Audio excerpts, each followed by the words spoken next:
बऱ्याच वेळेला विचारला जाणारा प्रश्न आहे की गर्भिणी स्त्रिया आहेत त्यांनी व्यायाम करावा की नाही. बघा, व्यायाम हा सगळ्यांनीच करायला पाहिजे, हा थंब रूल आहे.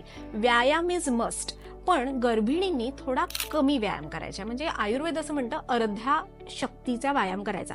म्हणजे जेव्हा तुम्हाला असं वाटतं ना छातीत धडधडतंय किंवा इथे कपाळावर घाम आलाय, तेव्हा तो व्यायाम कायम थांबवायचा असतो. तुमच्या शक्तीनुसार तुम्ही व्यायाम करा, म्हणजे तुमचे मसल तयार होतात.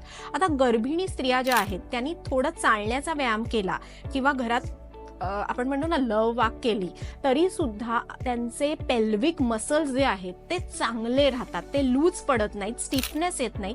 त्यामुळे तुम्ही तुमच्या गायनाकॉलॉजिस्टचा सजेशन घेऊन तुम्ही काय व्यायाम करायचा आहे, काही हलका व्यायाम तुम्ही जरूर करू शकता.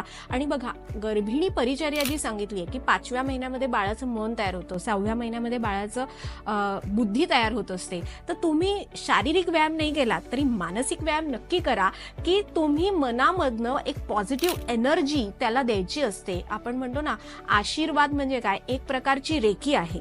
तर तुम्ही तुमच्या पोटावर हात ठेवून ओमकार साधना नक्की करा. बघा, शारीरिक व्यायाम करा पण हा मानसिक व्यायाम पण नक्की करा.